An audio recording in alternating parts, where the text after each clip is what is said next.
દીકરો પોતાની માતાને વૃદ્ધાશ્રમમાં મૂકી આવ્યો પછી દીકરાને ખબર પડી કે બધી સંપત્તિ માના નામે છે. પછી જે થયું એ જોઈને તમારા હોંશ ઉડી જશે. આ વાર્તા છે સવિતાબેનની. સવિતાબેન એક એવી માં છે જેણે પોતાના એકના એક દીકરા રાહુલને ઉછેરવા માટે પોતાના જીવનની બધી જ ખુશીઓનું હસતામુખે બલિદાન આપી દીધું હતું. રાહુલ જ્યારે નાનો હતો ત્યારે જ બીમારીના કારણે એના પિતાનું અવસાન થઈ ગયું હતું. નાની ઉંમરમાં માથે આપ તૂટી પડ્યું હોવા છતાં સવિતાબેને હિંમત ન હારી. રાત દિવસ લોકોના કપડાં સીવીને, પારકા ઘરના કામ કરીને અને પોતે અડધું પેટે જમીને સવિતાબેને રાહુલને ઊંચ શિક્ષણ અપાવ્યું. રાહુલ પણ ભણવામાં હોશિયાર હતો. મહેનત રંગ લાવી અને તેને શહેરમાં એક બહુ મોટી કંપનીમાં ઊંચા પગારની નોકરી મળી ગઈ. એ દિવસે સવિતાબેનની આંખોમાં હરખના આંસુ સમાતા નહોતા. એમને લાગ્યું કે હવે એમના જીવનના દુઃખના દિવસો પૂરા થયા છે. રાહુલે પણ પોતાની માનો હાથ પકડીને એમ વચન આપ્યું કે માં, તે મારા માટે તારી આખી જિંદગી ઘસી નાખી છે, બહુ દુઃખ વેઠા છે, પણ હવે તારો દીકરો કમાતો થઈ ગયો છે. હવે હું તને કોઈ કામ નહીં કરવા દઉં અને તને એક રાણીની જેમ રાખીશ. સમય પવનની જેમ વીતતો ગયો. રાહુલના લગ્ન નેહા નામની એક છોકરી સાથે થઈ ગયા. ઘરમાં નવી વહુના પગલાં થયા એટલે સવિતાબેન ખૂબ ખુશ હતા. એમને એમ કે હવે ઘરમાં વહુ રૂપે દીકરી આવી છે જે એમને સાથ આપશે. પણ બિચારા સવિતાબેન ક્યાં જાણતા હતા કે આજ વહુ એમના જીવનનું સૌથી મોટું દુઃખ બની જશે. નેહાને પહેલેથી જ સવિતાબેનની સાદગી અને જૂનવાણી રહેણીકરણી પસંદ નહોતી. ધીમે ધીમે ઘરમાં રોજના કકળાટ અને મેણાટોણા શરૂ થયા. નેહાને સવિતાબેનનું ઘરમાં હોવું એક મોટો બોધ લાગવા માંડ્યું. એ નાની નાની વાતોમાં રાહુલના કાન ભરવા લાગી. જે રાહુલ એક સમયે પોતાની માના હાથનો કોળિયો ખાધા વગર રાત્રે ઊંઘતો નહોતો, એ જ રાહુલ હવે પોતાની પત્નીની વાતોમાં આવીને પોતાની જનેતા ઉપર ગુસ્સો કરવા લાગ્યો કે માં, તને કંઈ સમજાતું નથી? શાંતિથી તારા રૂમમાં બેસી રહેતી હોય તો અમારા કામમાં માથું ન માર. આવા કઠોર શબ્દો હવે સવિતાબેન માટે રોજિંદા બની ગયા હતા. સવિતાબેન બધું જ મૂંગા મોઢે સહન કરતા. ક્યારેક રસોડામાં વધેલું ઘટેલું જમી લેતા તો ક્યારેક આખી રાત આંસુઓ પીને ભૂખ્યા પેટે સૂઈ જતા. પણ દીકરાના ઘરની શાંતિ ન ડોળાઈ એટલે તેમણે ક્યારેય કોઈને ફરિયાદ ન કરી. પણ નેહાને આટલાથી પણ સંતોષ નહોતો. એક દિવસ ઝઘડા પછી તેણે રાહુલને કહી દીધું કે રાહુલ, કાન ખોલીને સાંભળી લે. આ ઘરમાં કાં તો તારી મારે છે અથવા હું. હવે મારે રોજની આ મગજમારી નથી જોઈતી. તારે જે નિર્ણય લેવો હોય એ તું લઈ લે. રાહુલે થોડો પણ વિચાર કર્યા વગર પળવારમાં પોતાની પત્નીની વાત માની લીધી. જે માએ એને આંગળી પકડીને ચાલતા શીખવ્યું હતું એનો જ હાથ કાયમ માટે છોડી દેવાનો રાહુલે નિર્ણય કરી લીધો. બીજા દિવસે સવારે રાહુલે સવિતાબેનને કહ્યું કે માં, ચાલ જલ્દી તૈયાર થઈ જા, આજે આપણે મંદિરે દર્શન કરવા જવાનું છે. સવિતાબેન તો આ સાંભળીને ખુશખુશાલ થઈ ગયા. કેટલાય મહિનાઓ પછી દીકરાએ સામેથી બહાર લઈ જવાની વાત કરી હતી. તેમણે હોંશે હોંશે પોતાની સૌથી સુંદર સાડી પહેરી. બંને ગાડીઓમાં બેઠા, પણ રસ્તામાં રાહુલ એકદમ ચૂપ હતો. ગાડી શહેરની બહાર એક સુમસામ રસ્તા ઉપર વળી અને એક મોટા ગેટ પાસે ઊભી રહી. સવિતાબેને બારીમાંથી બહાર જોયું તો ગેટ ઉપર મોટું બોર્ડ મારેલું હતું, જીવન સંધ્યા વૃદ્ધાશ્રમ. આ વાંચતા સવિતાબેનના પગ નીચેથી જમીન ખસી ગઈ. રાહુલે ગાડીની ડીકીમાંથી એમનો સામાન બહાર કાઢ્યો અને આંખ મેળવા વગર કહ્યું કે માં, હવેથી તારે અહીં જ રહેવાનું છે. ઘરે તારા અને નેહા વચ્ચે રોજ ઝઘડા થાય છે, એ મારાથી હવે સહન નથી થતું. મેં અહીંના મેનેજરને 6 મહિનાના પૈસા આપી દીધા છે. તને અહીં કોઈ તકલીફ નહીં પડે. સવિતાબેનની આંખોમાંથી આંસુ વહેવા લાગ્યા. એમના ધ્રુજતા હાથ રાહુલને રોકવા માટે લંબાયા કે બેટા, મારા લાડકવાયા, મેં તને મોટો કરવામાં એવી તો કઈ ભૂલ કરી દીધી કે તું મને આમ તરછોડી રહ્યો છે? મને આ પાછલી ઉંમરે પારકા લોકો વચ્ચે ન મૂકી જા દીકરા. હું ઘરના એક અંધારા ખૂણામાં પડી રહીશ. તમારો કોઈ રસ્તો નહીં રોકું, મને કાઢી ન મૂક. પણ રાહુલના હૃદયમાં જાણે કોઈ સંવેદના જ નહોતી રહી. તેણે પોતાની માની સામે જોવાનું પણ ટાળ્યું. ફટાફટ ગાડીમાં બેઠો અને ગાડી ભગાવી મૂકી. સવિતાબેન ધૂળ ઉડાડતી ગાડીને જોતા રહી ગયા. એનું હૈયું ફાટી ગયું હતું. આખી દુનિયા જાણે એમના માટે ત્યાં જ ખતમ થઈ ગઈ હતી. બીજી બાજુ રાહુલ અને નેહા ઘરે બેસીને પોતાની આઝાદીની ઉજવણી કરી રહ્યા હતા. એમને લાગતું હતું કે ઘરમાંથી કાયમ માટે એક મોટો કકડાટ જતો રહ્યો છે. ઘરમાં હવે એમને રોકવાવાળું કે રોકવાવાળું કોઈ નહોતું.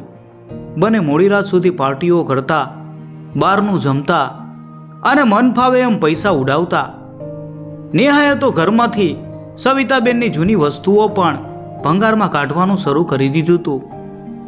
તેમને એમ જ હતું કે હવે આખો બંગલો અને બધી સંપત્તિ એમના જ બાપની છે અને તેઓ આ ઘરના રાજા છે. આમ ને આમ 2-3 અઠવાડિયા ખુશી ખુશી વીતી ગયા.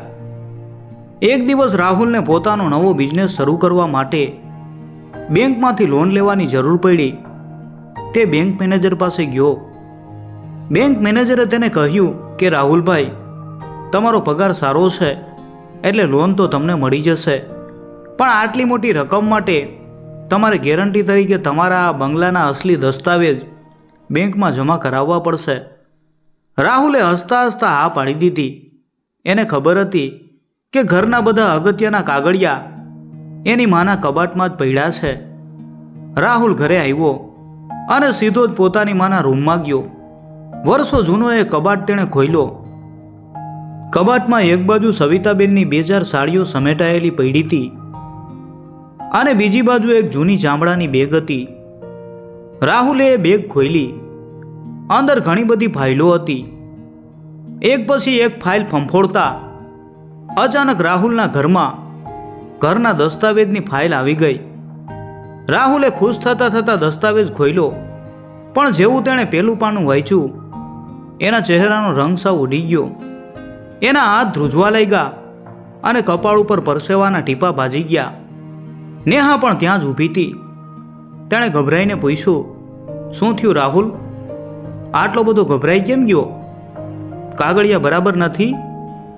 રાહુલે માન ગળામાંથી અવાજ કાઢતા કહ્યું કે નેહા, આપણે બરબાદ થઈ ગયા.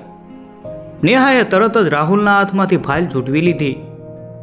કાગળમાં સ્પષ્ટ અક્ષરે લખેલું હતું કે આ કરોડોનો બંગલો રાહુલના પિતાના નામે નથી, પણ સવિતાબેનના નામે છે. એટલું જ નહીં, ફાઇલમાં એક બીજી કાનૂની વસિયત પણ હતી. રાહુલના પિતા કદાચ જાણતા હતા કે એમની ગેરહાજરીમાં કદાચ એમનો દીકરો સવિતાબેનનું ધ્યાન ન પણ રાખે, એટલે તેમણે વસિયતમાં ચોખ્ખું લખ્યું હતું કે મારી બધી જ સંપત્તિ, બેંક બેલેન્સ અને આ બંગલાની પૂરેપૂરી માલિક મારી પત્ની સવિતા રહેશે. અને જો સવિતાને કોઈ પણ તકલીફ પડશે કે એને ઘરમાંથી કાઢી મૂકવામાં આવશે તો આ બધી જ સંપત્તિ આપોઆપ એક અનાથાશ્રમના નામે થઈ જશે. રાહુલને આમાંથી એક ફૂટી કોડી પણ નહીં મળે. આ વાંચીને નેહાના તો હોંશ જ ઉડી ગયા. જે માને તે એક બોજ સમજતી હતી, ભિખારી સમજતી હતી, એ માં તો ખરેખર આખા ઘરની માલિક હતી. જે ઘરમાં તેઓ શેઠ બનીને બેઠા હતા ત્યાં રહેવાનો તેમને કોઈ કાનૂની અધિકાર નહોતો.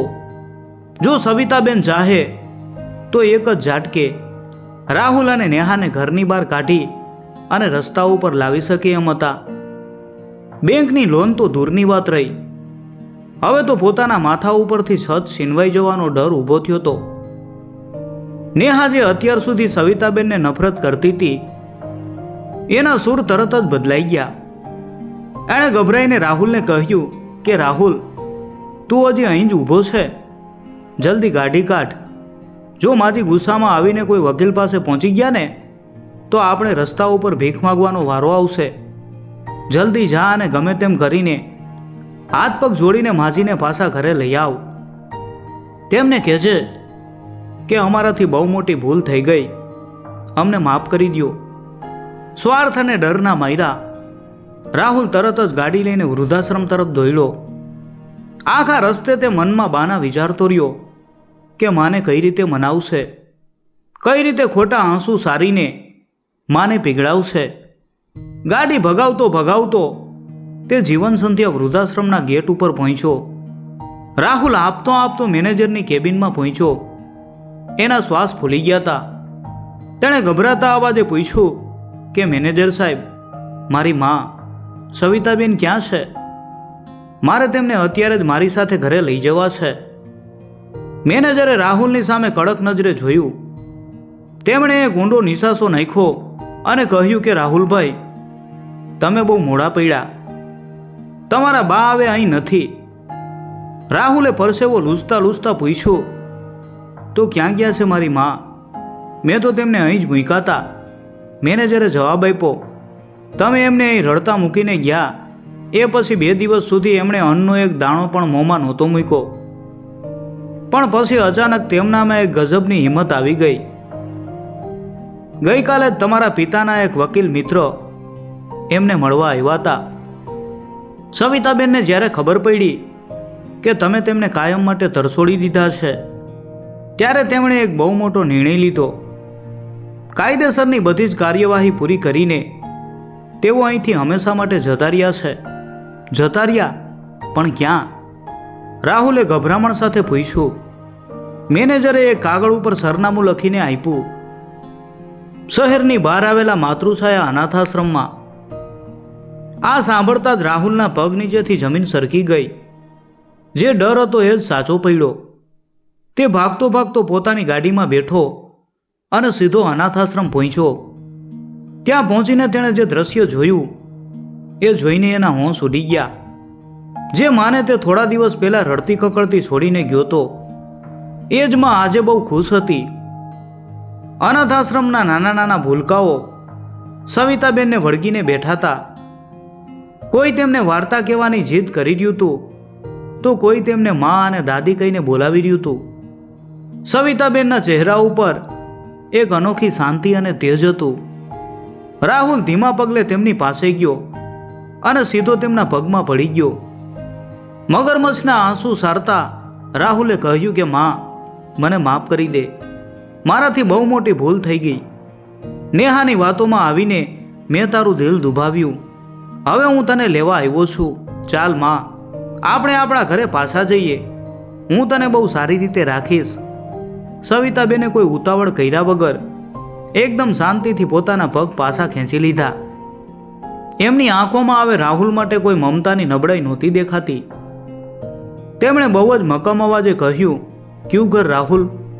કોનું ઘર?